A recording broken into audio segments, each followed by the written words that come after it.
Hi, and welcome to Chalk Talk, Episode 2. I am your host, Jerry Shepard, the Bug Doctor. Today I'd like to talk to you about the lost art of dusting. And as usual, if you have any further pest control needs or additional questions, please visit us at www.pestcemetery.com, and I'm sure you'll find all the answers that you need right there. Let's get started. There are many benefits to dusts. Dusts are easy to apply, especially when you have the proper tools.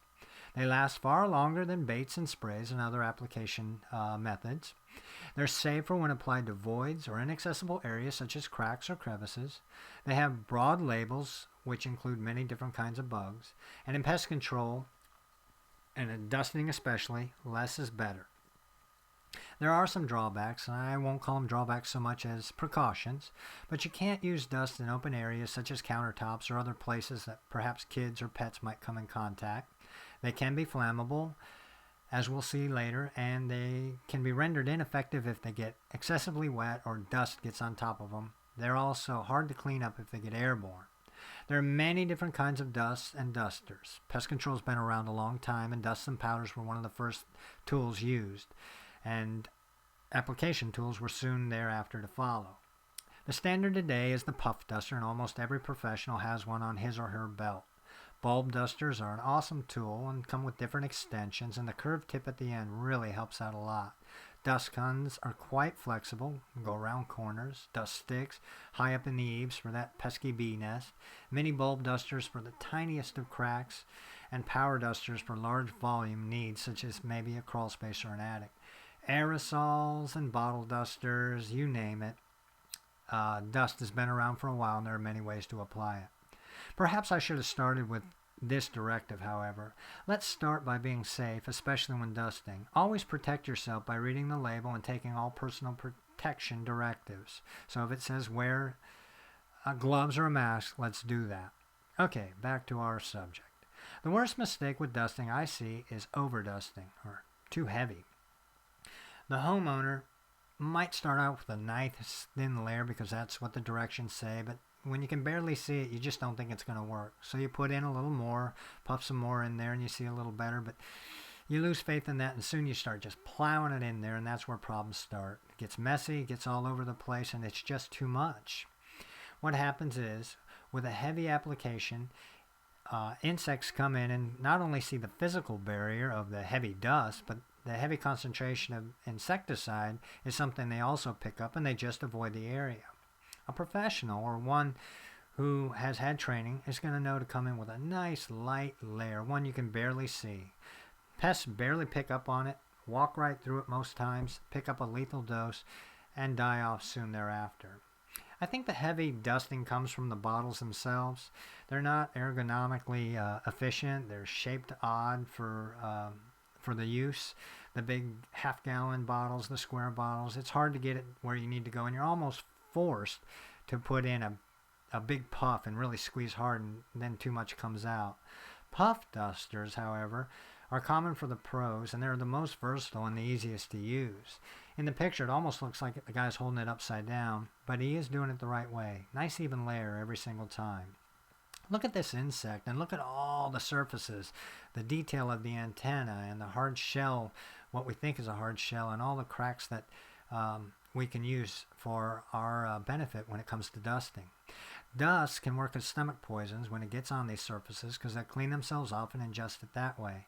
It breaks down the waxy cuticle or the grease, and they lose critical moisture, or it gets into their nervous system and kills them that way, or clogs their spiracles and they just suffocate. Where not to dust? We won't waste time with that one too much. It's obvious. But also the wet areas. You don't want to dust in wet areas because the water will just wash the dust away. But in less moderate areas where the moisture is just enough to be a problem, it'll cake up your dust and it'll be like an ice skating rink. They'll go right over top and have no ill effects. Fix any plumbing leaks or any leaking before you dust. Dusting in already dust-filled areas is bad too, because your insecticidal layer of dust in time just becomes covered with another layer of dust, household dust or industrial dust, and both become ineffective. So avoid layers at all possible costs. As stated earlier, never around flames. I learned this early on in my career as I walked away from one of my first jobs with only half an eyebrow. Any powders can be flammable, regardless if they have insecticide in them or not. Flower plants have been known to explode. Tiny dust particles and flames don't mix, and they can be a danger. Be careful. Places dusting can work well indoors. Well, that's only limited to the label and your imagination. Places like attics or dead spaces in cabinetry work well. The edges of a wall, especially underneath the carpet areas, you can see plenty of room for bugs to work around the carpet tack, and the results speak for themselves.